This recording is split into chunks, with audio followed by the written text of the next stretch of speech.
Liberia palikuwako simba wa vita mwenye sifa za kutisha, katili aliyelaanika kwa ushenzi na roho mbaya.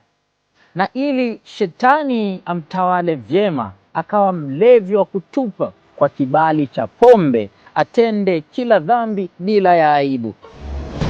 Utimamu wake akautia mfukoni ili usimghasi.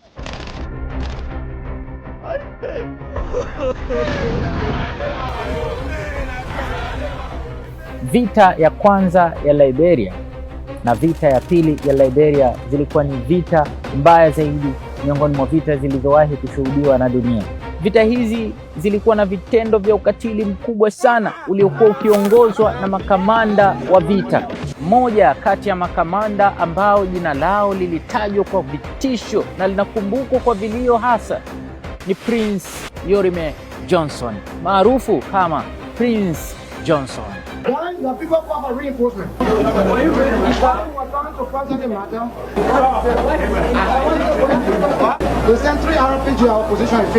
Prince Johnson alihusika hasa katika vita ya kwanza ya Liberia, akiongoza kundi la waasi lililoitwa INPFL, kundi ambalo kwa wakati huo liliingia vitani kupambana na serikali iliyokuwa madarakani, serikali ya Rais Samuel Doe.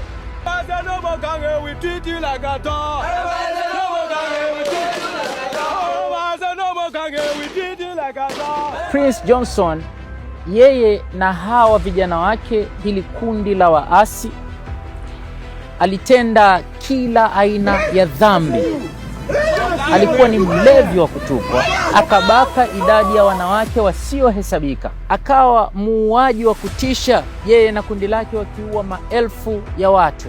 Tena hadithi zinasimulia ya kwamba Prince Johnson alichokuwa akikifanya, anawakusanya vijana wake hawa waasi, wakati wanawaua watu, yeye anaketi pembeni, anakamata gitaa lake, kisha analicharaza akiimba nyimbo za furaha, akisherehesha yale mauaji.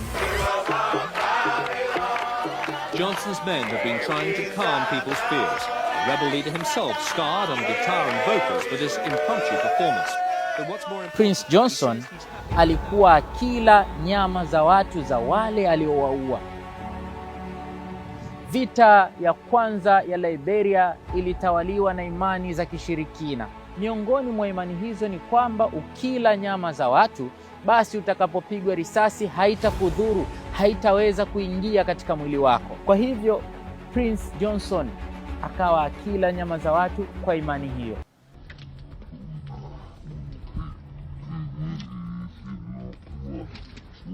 Leo tunaisimulia hadithi ya vita ya kwanza ya Liberia, hasa tukijikita kuyazungumza yale maisha ya jinamizi linalokumbukwa kwa vilio mpaka kesho.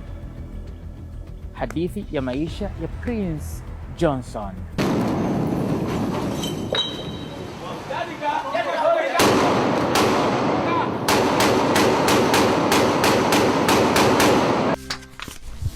This storybook